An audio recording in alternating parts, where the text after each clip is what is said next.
Okay. Got just about 30 minutes to show y'all how to do this. So there's the hue value chroma chart. I would recommend starting with that one because then you can use it to reference if you're getting lost on everything else. The hue is this circular color wheel. It's a little bit different than the traditional color wheel because it's not just your, what is it? Is it 7 colors?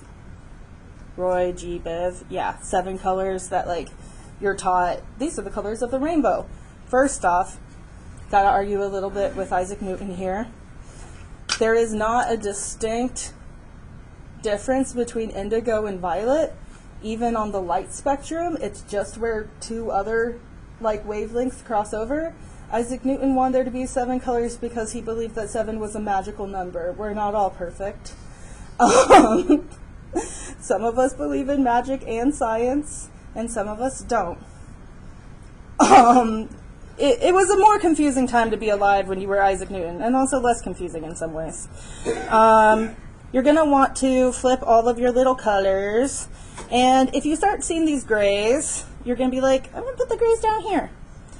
And then if you see a red, that is not quite a true red, but it's definitely not a red orange or a red purple color. You're going to set that in a third little pile. They'll come out of like your sheet kind of nice and together. Mine are not because I have used them before. This is like a nothing. That's kind of down there. Okay, that green's probably up there.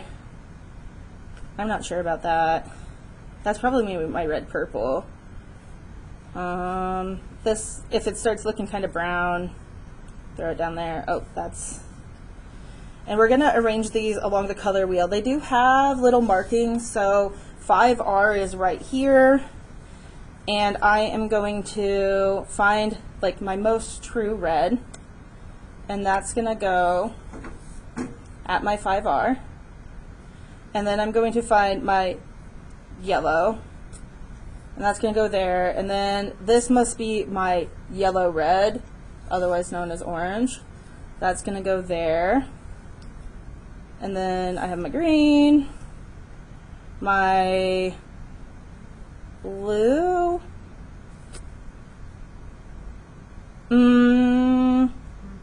Is that the bottom? Yeah. Oh, sorry. This is green-yellow. This is green-yellow. This is blue-green. Sorry. That. Oh, green-yellow. I need green. Then I need blue. That's why I have to pay attention because I'm like, where's my green go? Is that the little neon green at the bottom of your page? Ooh. Actually, yes. This is probably my blue-green. This is my green. This is my yellow-green. There we go. That's why I was confused. I didn't see that guy. Chromacy for the win. Woohoo. And then, well, mostly I just didn't notice that he was down here. I was like, where are my colors? Okay, this is definitely my purple. This is going to be my blue, purple, and this is going to be my red, purple. Yeah, that looks right. So I have my hues right here in a circle. The next thing I'm going to work on is my value scale. So anything that still has like any color associated with it, I'm going to push over here for now. And I'm just going to work on my value scale, starting with my white chip and then finding my next lightest and working my way down to black. Then, let's just do this quickly. All the time I'm adhering these with the double-sided repositionable tape. And it says removable or repositionable on it.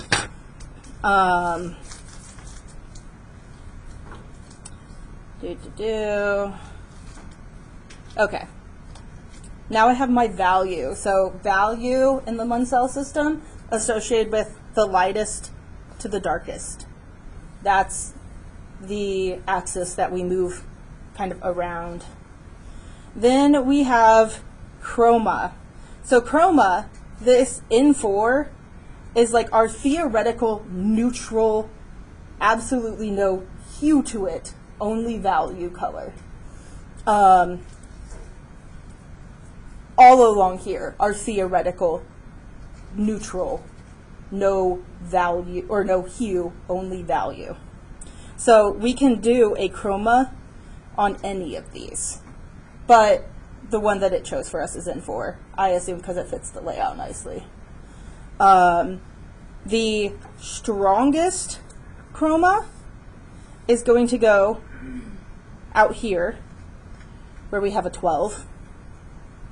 And our lowest value, the one that has like the least amount of red mixed in, is going to go here. And then we're going to try to place them in ascending order,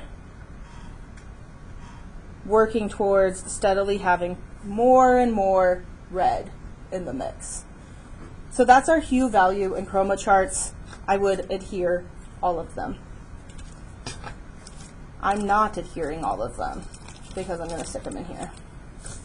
And so that will be the first thing that you will do. Then you are going to go through and do each hue from the Munsell system. So each of these, I call them like hue families, and we're going to do the chromatic chart and value chart for each of those. So when we look at red, our value still traveling up and down, our chroma still traveling out. Where there are the X's, that's where our chips belong. So our lowest, let me check this, yes, our lowest are in slash or in nil, or our in 1, which is, they start at 2.5, so they don't start at complete black because that's already on our other chart, is going to be our darkest, least vibrant version of this color. So we're going to pull out all of these.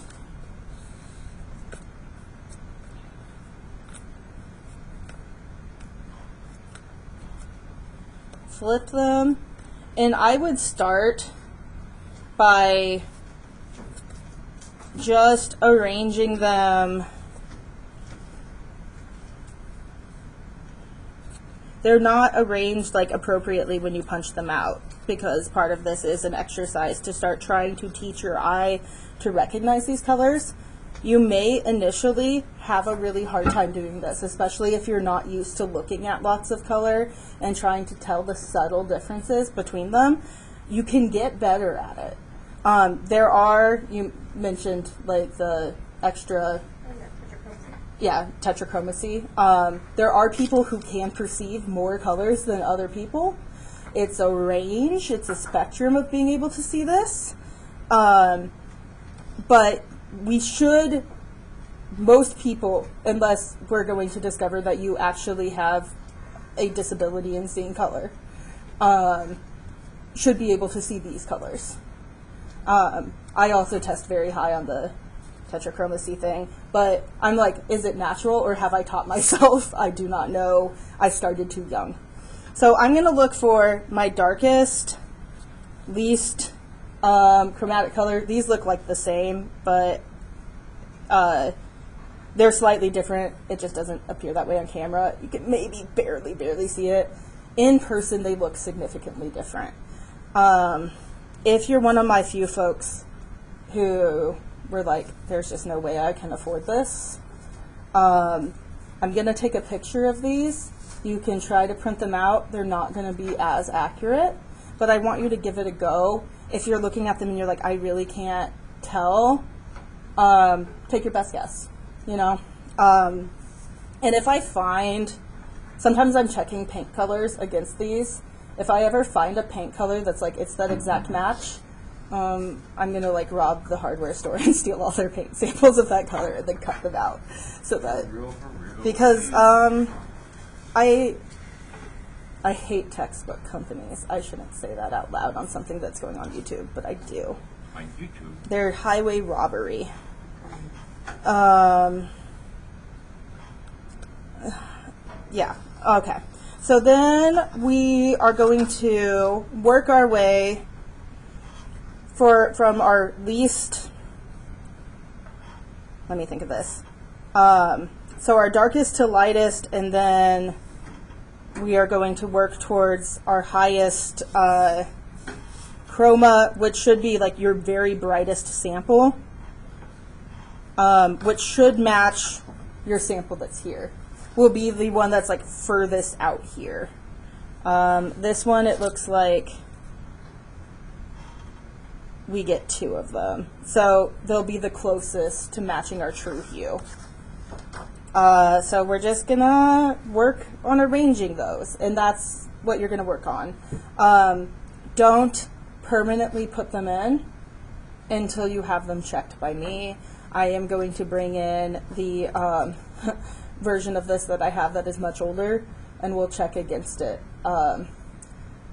Because I have not created the comparison sheet in here because I want to be able to, maybe I will after I've taken all these pictures and have my video set up. So my lightest one, you know, with my lowest chroma, so the least amount of red in it, but also the lightest, is going to go here. And then I'm going to look for the one that has like, maybe is the lightest but has no more red in it. Maybe that one. That one might be too. I feel like this has, and you're just going to have to work and arrange them.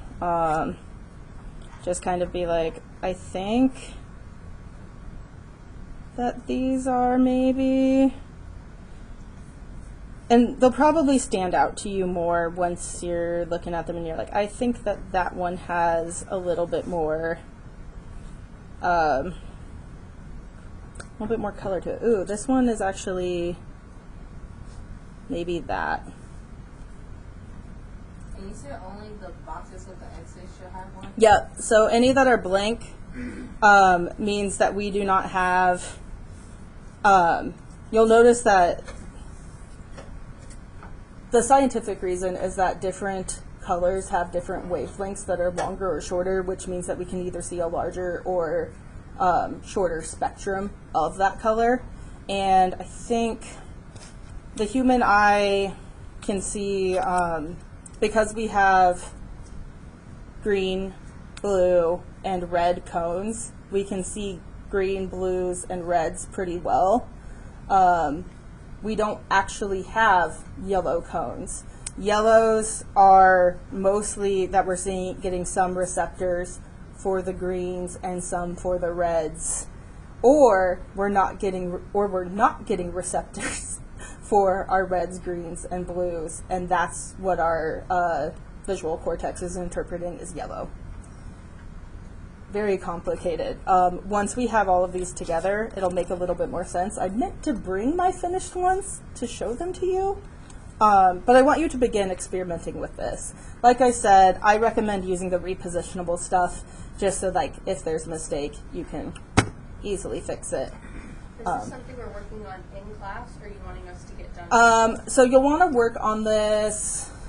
You know, we will have a little bit of time, I think, on Thursday, since we did finish up that lecture.